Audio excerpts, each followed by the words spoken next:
am just in love with this beautiful Prince jacket. It says love over here. This is the symbol, the love symbol. This is like one of his first iterations of it.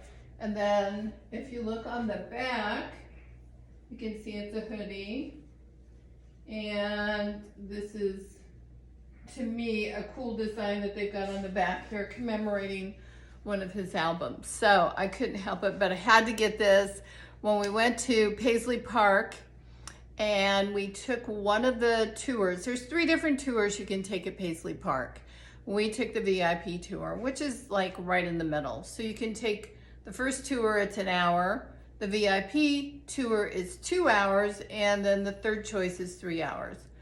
But my attention span can't last that long, even though I admire Prince and I love Prince. I went there for inspiration. David took me there as a surprise, and I've been trying to write some new music, and it really, really helped me to watch some of his videos and hear him talk about MTV and his experiences in the music industry, and really what does it take to succeed in the music industry. So that was cool. And to tour Paisley Park, it's 65,000 square feet. They don't take you through the whole, Paisley Park, but they do take you through 2 of the live studios, Studio A and B we went into, and they take you and show you his inside live venues where he would invite people. He would play in a concert and then invite everybody there at the concert to come to Paisley Park, and he would literally play all night. So I call that amazing, that amount of energy. I don't know how he did it. And they have one room, of course we could not film, they take your phone when you walk in, and then there's another part on the tour when they give you the phone back. But they took us into one room that was nothing but shoes that he had people hand make for him. They were incredible. Platforms. Most of his shoes had a heel of either 3 inches or more. And I would just say he's got a pair of roller skates almost identical to mine. It was crazy incredible to see that. And I also found it very interesting that when he hired these cobblers to make his shoes, he wanted vegan shoes. So that was pretty awesome. So Paisley Park was a result of the success of his Purple Rain film with Warner Brothers. And he started Paisley Park Studio and the Paisley Park record label. So that lasted until 1994. And I just thought it was so incredible. I like diners, and he had a breakfast area right outside of the studio, and he had it made like a little diner. So he had his little booths there, and he had coffee bar, and everything set up like a little cafe. So that was very, very cool. And he also is a big fan of candles. So in this massive facility, in the video that follows this introduction, you'll see candles where I could film and where I could take photos. I did try to capture some of that. So that's cool to look at how he loved to create and write music in candlelight, and he loved to perform in candlelight. So I love the club that he has in there where he would invite people and they would have parties, and then it's like a little cafe over there too, but it's like a real club, and you're able to go in and enjoy it. And to me, it was a great tour. It was fun to see his Bentley. I've always wanted one. That's my dream car. And so I took a couple shots of the Bentley. He also had an 8 Series BMW and a cool motorcycle and a cool bicycle. So you'll notice all of these things that he has his love symbol on it somewhere. And you'll notice that it's different at different times. So this one of the first ones, it's a combination of the male and female sign. He considered himself both. And the guitar part that's on the later design comes across here, but it symbolized his sexuality, it symbolized love, and it symbolized music. So it was kind of like the Prince symbol. What I did learn was the reason he went to the symbol for his name was a contractual issue where he got trapped in a bad contract like a lot of musicians do, a lot of creative artists do. And so he was pumping out music and literally getting, pennies for the songs and pennies for the music and all the hard work. And Prince would lay down all the instrumental tracks, he would lay down the vocal tracks, then he would produce it. So he did all of that himself. And then to do that and to just reap pennies on the dollar is just ridiculous. So in the contract, he was smart enough to figure out that if he didn't put his name on it, then he just had another branding approach. He didn't have to pay any more royalties. So he did that for 4 years, I think it was. And then he went back to his name as soon as that contract ran out, and he could then collect money again. And that was with Warner Brothers. He was having that little argument, disagreement. So good for Prince.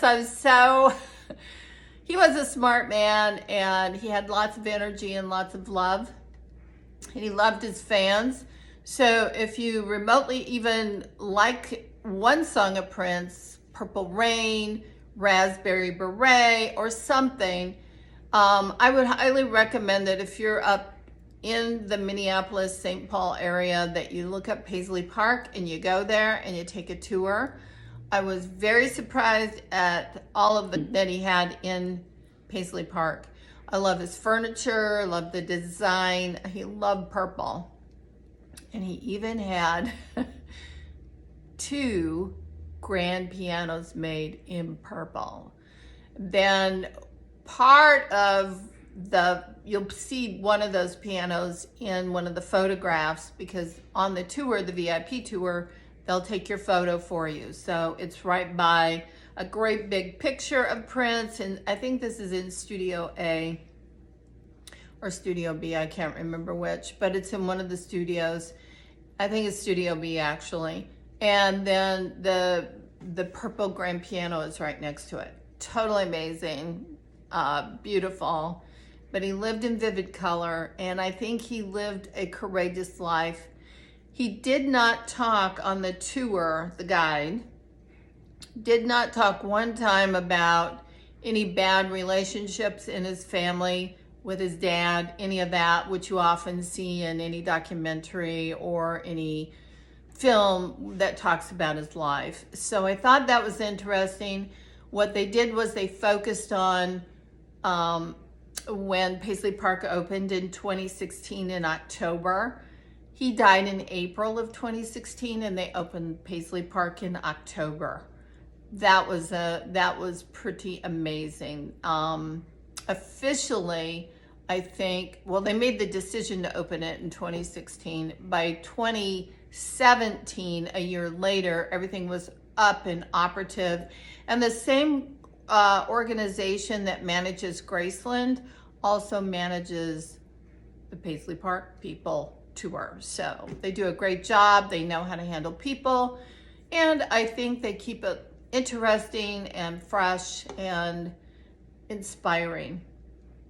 So if you're an artist, if you're creative, or if you're just a great big fan, take the time, set aside time for you and your family or friends, go over there and have some fun and dance, and be sure you go to the gift shop. It's well worth it.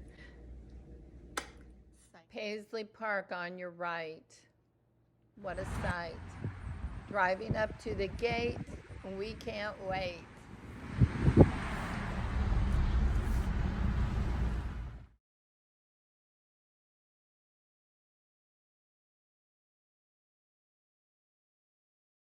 In-studio photographs included with the VIP tour, and you get them on your own thumb drive. And there's Prince.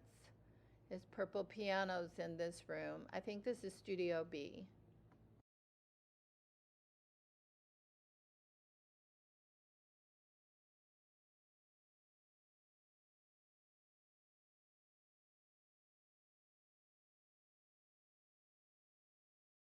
Amount of costumes, guitars, shoes is amazing. There's literally thousands and thousands to choose from.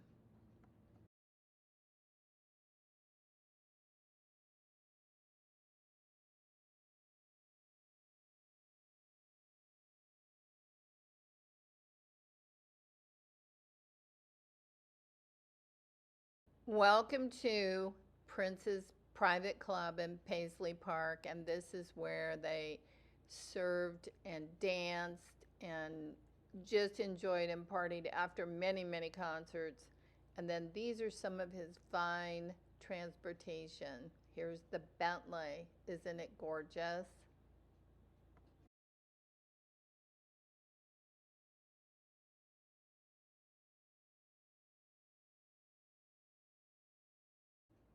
There are literally candles all over this 65,000 square foot facility in every studio, in every performance area.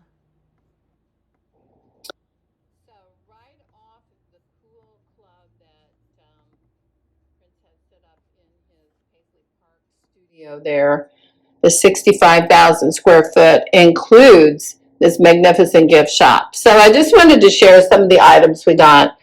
So one of my favorites are these beautiful leather gloves, and they have the love symbol on them, and they also say Paisley Park on them. So I'm going to wear these with my biker jackets and my cool coats. I think those are exquisite. And then I got David one of these. I love, love, love the symbol. And this is the final iteration. He had several versions of this, and if you look closely, like on the motorcycle and some of the other photographs of him, you'll see different versions.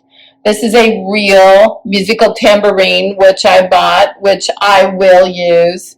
And I'm excited to do that. So if you want to go to Paisley Park and enjoy the whole atmosphere, get a latte, get some pie or something, and the beautiful little club that he has in there. I think you'll really enjoy the gift shop also. There's also a Prince gift shop at the Minneapolis St. Paul Airport. And let me say this, they do have a greater selection there. So save your money up, go up, take a flight, or pop over there and see what's in the gift shop at the Minneapolis St. Paul Airport too. Have fun, and Paisley Park is well worth it.